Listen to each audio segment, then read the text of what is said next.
मी प्रिया. मी एका मध्यमवर्गीय कुटुंबातून आलेली मुलगी होते. माझं लग्न अमितशी झालं होतं. अमित एक अतिशय समजूतदार, प्रेमळ आणि जबाबदार माणूस होता. त्याच्यासोबत माझं आयुष्य सुरू झालं तेव्हा मला वाटलं की आता माझ्या आयुष्यात फक्त आनंदच आनंद असेल. आणि खरंच सुरुवातीचे दिवस अतिशय सुंदर होते. लग्नानंतरचे पहिली 2 वर्ष माझ्या आयुष्यातील सर्वात सुंदर दिवस होते. अमित सकाळी ऑफिसला जायचा आणि संध्याकाळी घरी येताना माझ्यासाठी काहीतरी घेऊन यायचा. कधी फुलं, कधी चॉकलेट, तर कधी माझ्या आवडीचं काहीतरी खाण्याचं सामान. आम्ही सणासुदीला एकत्र कुठेतरी फिरायला जायचो.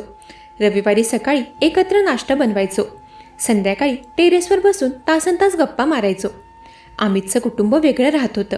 त्याचे आईवडील आणि त्याचा मोठा भाऊ रोहित हे तिघे शहरापासून थोडं लांब गावाकडे राहत होते. अमित त्यांना भेटायला महिन्यातून एकदा जायचा.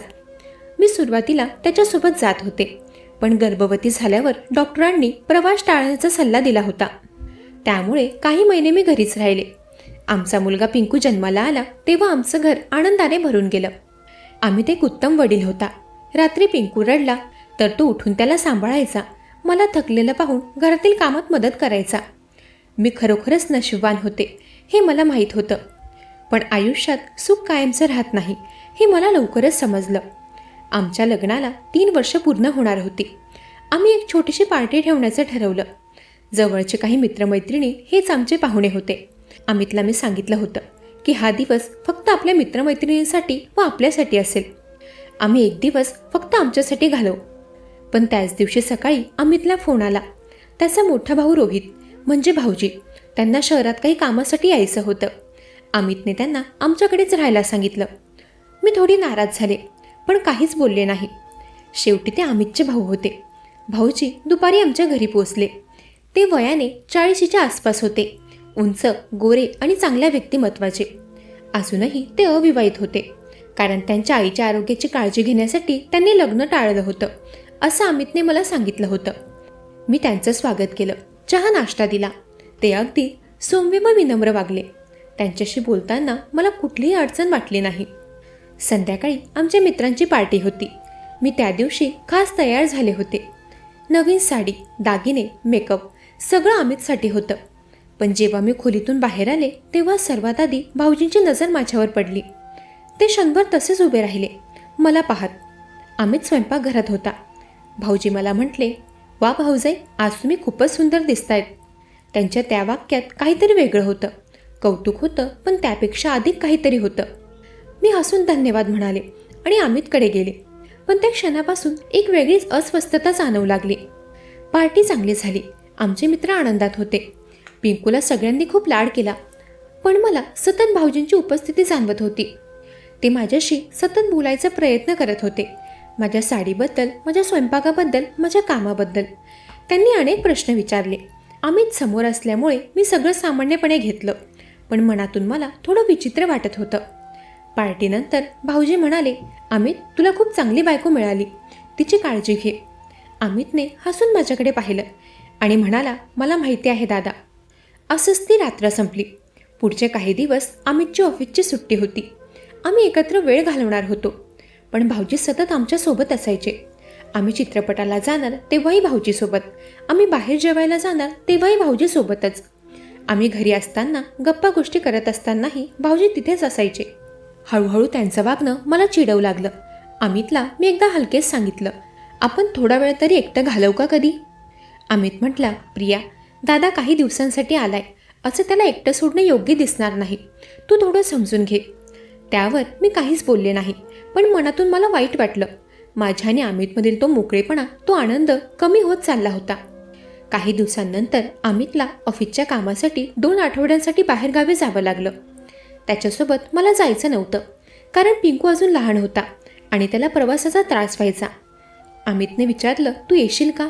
मी नाही म्हटले आणि त्याला म्हणाले, मी आणि पिंकू घरीच राहू, तू जा आणि लवकर ये. अमित गेला. घरात आता मी, पिंकू आणि भाऊजी असे आम्ही तिघे होतो. सुरुवातीला सगळं सामान्य होतं. भाऊजी त्यांच्या कामात गुंतलेले असायचे, मी माझ्या कामात. पण हळूहळू त्यांचं वागणं बदलू लागलं. भाऊजी मला सतत मदत करायचा प्रयत्न करत. प्रिया, मी किराणा आणू का? तुला काही मदत लागेल का? प्रिया, तू थकलेली दिसतेस, मी पिंकूला सांभाळतो, असं ते सतत विचारत. सुरुवातीला हे मला चांगलंच वाटलं, पण नंतर त्यांचं बोलणं वेगळं होऊ लागलं की तू इतकी मेहनत करतेस, घर सांभाळतेस, अमितला तुझी काही किंमत कळते का? तुमच्यात सगळं ठीक आहे ना? तुला काही त्रास तर नाही ना? मला त्यांचे ते प्रश्न विचित्र वाटले, पण मी विचार केला कदाचित ते माझी काळजी म्हणून बोलत असतील. ते अमितचे मोठे भाऊ आहेत, त्यांना माझ्याबद्दल काळजी वाटणं साहजिकच होतं. पण एके दिवशी ते एक असं वाक्य बोलले जे मला खरंच धक्का देणारं होतं. ते म्हणाले, अमित किती नशीबवान आहे की त्याला तुझ्यासारखी बायको मिळाली. मला असलं नशीब कधीच लाभलं नाही. त्यांच्या डोळ्यात जी भावना होती ती मला स्पष्ट दिसली. मी घाबरले. माझं मन म्हणालं, नाही, हे चुकीचं आहे. तेव्हाच मी तिथून बाजूला झाले. त्या रात्री अमितला मी फोन केला. मला त्याच्याशी बोलायचं होतं, सगळं सांगायचं होतं. पण काय बोलू, भाऊजींनी काही चुकीचं केलेलं नव्हतं. त्यांनी फक्त काही वाक्य बोलली होती. कदाचित मीच जास्त विचार करते असं मला वाटलं. पण अमितशी बोलताना मला काहीतरी वेगळंच जाणवलं. तो थोडा रागवलेला वाटला. काय झाले मी विचारलं तर रुक्षपणे म्हणाला, काहीच नाही. मी त्याला विचारलं की अमित, तू ठीक आहेस ना? हो, ठीक आहे, मला झोप येते, गुड नाईट. एवढं बोलून त्याने फोन कट केला. मला धक्का बसला. अमित माझ्याशी कधीच असं बोलला नव्हता. काय झालं होतं त्याला? मी रात्रभर विचार करत राहिले. पुढच्या दिवसात अमित आणखीनच बदललेला दिसू लागला. तो फोनवर थोडाच बोलायचा, नीट उत्तर देत नसायचा. कधीकधी तो नशेत बोलायचा. मला काहीच समजेना काय चुकलंय, आमच्या नात्यात काय बदल घडून आलाय. मी भाऊजींना विचारलं, अमितला काहीतरी झालंय का? तो थोडा वेगळा वागतोय. भाऊजींनी खूप विचार करून सांगितलं. ते म्हणाले, मी तुला काहीतरी सांगू, पण तुम्ही वाईट मानू नका. अमित आजकाल थोडा तणावात आहे. ऑफिसचं काम, घरची जबाबदारी आणि आईची प्रकृती. आईची प्रकृती? मी चकित झाले. हो, आई आजारी आहे. अमितला तिची खूप काळजी आहे, पण तो तुला सांगत नाही, कारण त्याला वाटतं तुलाही काळजी वाटेल. मला एकदम वाईट वाटलं. अमितने मला का सांगितलं नाही? मी त्याची बायको आहे, मला सगळं माहीत असायला हवं होतं. त्या दिवसापासून भाऊजी माझे विश्वासू बनले. ते मला अमितबद्दल अनेक गोष्टी सांगू लागले की अमित बालपणापासून असंच आहे. तो आपल्या भावना कोणालाच सांगत नाही, सगळं मनात दाबून ठेवतो, त्यामुळे तो तणावात दिसतो. पण भाऊजी, आता तुम्हीच सांगा, मी काय करू? ते म्हणाले, तू त्याला समजून घे, त्याला थोडं स्पेस दे, त्याच्यावर ताण आणू नकोस. मला वाटलं, हो, हा सल्ला बरोबर आहे. मी अमितला स्पेस द्यायला हवा. मी त्याला सतत प्रश्न करायला नकोत. भाऊजी आणखीही बोलले. ते म्हणाले, अमितला आईची खूप आठवण येते, पण तो गेल्या 6 महिन्यात एकदाही घरी आला नाही. 6 महिने? मी आश्चर्याने विचारलं. पण तो महिन्यातून एकदा तरी जातोच. भाऊजी शांत राहिले. नंतर हळूच म्हणाले, प्रिया, कदाचित तुला माहिती नसेल, पण अमित गेल्या काही महिन्यांपासून घरी येत नाही. तो सांगतो की तो कामात गुंतलेला आहे. मला एकदम धक्का बसला. अमित मला खोटं सांगत होता? तो घरी जात नव्हता? तो घरी जात नव्हता तर मग तो कुठे जायचा? माझ्या मनात संशय निर्माण झाला. कदाचित अमितचं कुणाशी तरी प्रेम प्रकरण असेल. कदाचित तो माझ्यापासून दूर गेला असेल. हे विचार मला पागल करू लागले. भाऊजी म्हणाले, हे मी तुला बोलायला तर नको, पण तू अमितची बायको आहेस, तुला सत्य माहीत असायला हवं. अमित तुझ्यापासून काहीतरी लपवतोय. त्या रात्री मी झोपलेच नाही. माझ्या मनात हजारो विचार येत होते. अमित मला सोडून जाणार का? आमचं लग्न टिकणार का? पिंकूचं काय होणार? पुढच्या दिवसात मी अमितशी बोलणं कमी केलं. त्याला फोन केला तर फक्त औपचारिकपणे बोलले, हां ठीक आहे, पिंकू ठीक आहे, मीही ठीक आहे. यापेक्षा काहीच जास्त मी बोलत नव्हते. अमितलाही हे जाणवलं. त्याने विचारलं, प्रिया, काय झालंय तुला? तू ठीक आहेस ना? मी ठीक आहे, एवढंच मी बोलले. तो म्हणाला, प्रिया, तू माझ्याशी नीट बोलत नाहीयेस, काहीतरी प्रॉब्लेम आहे का? नाही, काहीच नाही. आम्ही दोघेही एकमेकांपासून दूर जात होतो आणि मध्ये भाऊजी होते, माझे तथाकथित शुभचिंतक. पुढच्या काही दिवसांनी अमित घरी परतला. पण आमच्यात ते आधीचं प्रेम, ते आधीचं नातं नव्हतं. आम्ही एकत्र राहत होतो, पण भावनिकदृष्ट्या आम्ही दूर जात होतो. अमित सकाळी ऑफिसला जायचा, रात्री येऊन मध्यधुंद झोपायचा. मी घरातलं काम करायचे, पिंकूला सांभाळायचे. भाऊजी अजूनही आमच्या घरीच होते. ते आमच्या दोघांच्याही जवळ यायचा प्रयत्न करत होते. अमितला ते विचारायचे की तुला काय झालंय, पहिल्यासारखा का दिसत नाहीयेस तू? ते मलाही हिंमत देत होते. म्हणायचे, प्रिया, तू संयम ठेव, सगळं ठीक होईल. पण एके दिवशी सगळं बदललं. तो दिवस मी कधीही विसरणार नाही. त्या दिवशी संध्याकाळी भाऊजी मला म्हणाले, मला तुझ्याशी काहीतरी गंभीर बोलायचं आहे, तुला वेळ आहे का? मी होकार दिला. त्यावेळी भाऊजींचा चेहरा गंभीर होता. ते म्हणाले, मी आतापर्यंत जे सांगितलं ते सगळं खोटं होतं. मी चकित झाले. काय? अमित घरी जातो. महिन्यातून 2दा तो आईला भेटतो. तिची सेवा करतो. तो कोणत्याही प्रकारच्या गैरवर्तनात नाही. तो तुझ्यावर खूप प्रेम करतो. त्यांचं बोलणं ऐकून माझं डोकं फिरायला लागलं. पण तुम्ही म्हणालात ते सगळं काय होतं?